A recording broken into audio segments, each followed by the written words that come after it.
So, i-click na natin itong MoneyPay na makikita natin dito sa Google Play Store.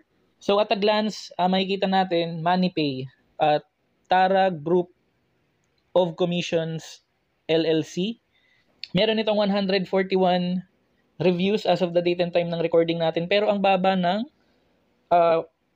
product rating niya nasa 2.1 lang.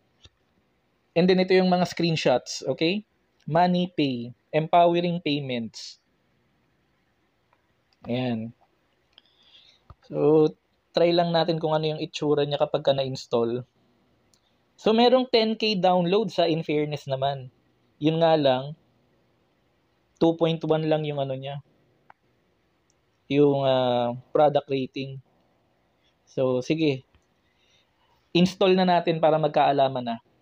Nasa 5.9 MB lang naman yung size ng application. So, done na yung installation natin. Open na natin siya.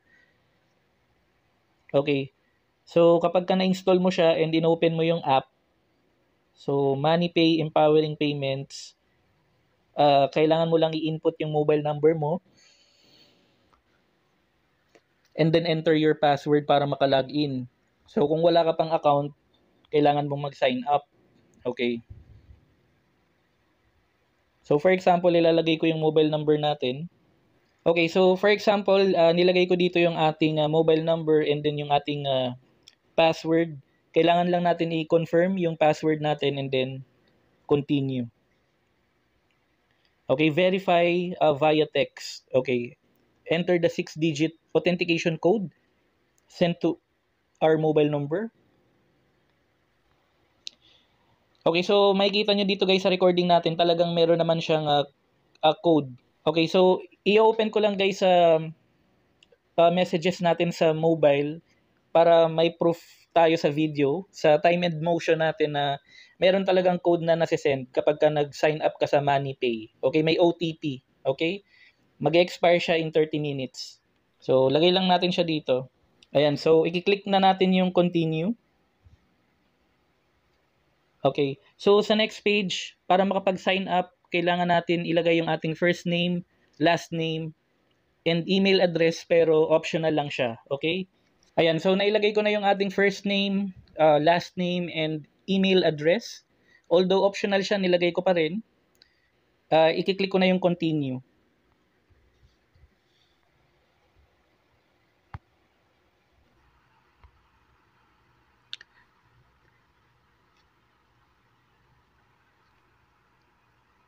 Ayan guys, makikita nyo dito sa part na to, clinic ko yung back. And ang nangyari kasi, nung inilagay ko yung first name, last name, and email address ko, nung clinic ko yung continue, hindi naman siya nag-proceed. Walang nangyari.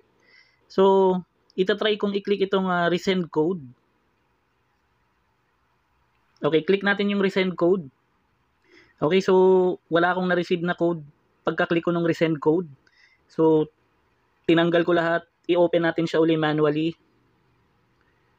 So, dito pa lang sa pag-install, may problema agad.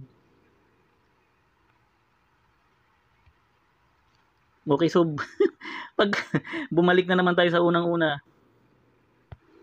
Okay, so, continue.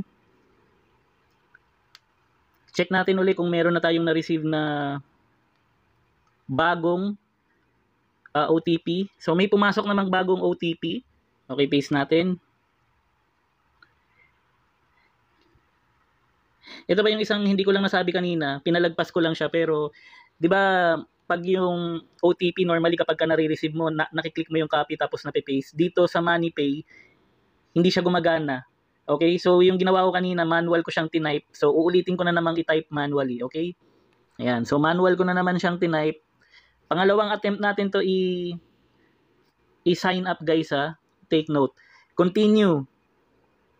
Ayan na, ilalagay ko uli yung pangalan ko. Okay. Okay, so dahil kanina sa unang attempt natin, hindi siya gumana nung naglagay ako ng first name, last name, and email address. Even optional lang siya, naglagay tayo. Nagkaroon ako ng problema. Dito sa second attempt natin, ang gagawin ko, first name and last name lang ilalagay ko. And ililive blank natin yung email address, okay? Kasi makikita rin natin dito sa baba, parang may note, will verify your email account after you sign up. So try natin i-leave as blank yung email address na part and continue. Okay. So yun, work around. Sige. Talaga ba? Bakit ka pa naglagay ng ganong option doon kung hindi naman pala gagana? Pero okay, sige, at least pero kasi kung hindi nagti-think out of the box yung nag-i-install, 'di ba? I-leave niya na lang yung yung app. Sayang yung opportunity.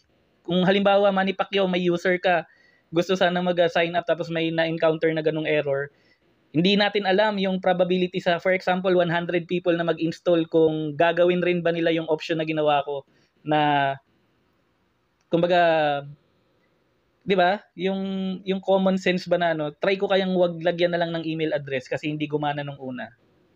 So anyway, nalagpasan natin yung part na yon. Kung sino man yung nag-develop nitong app na to, yan system opportunity yan.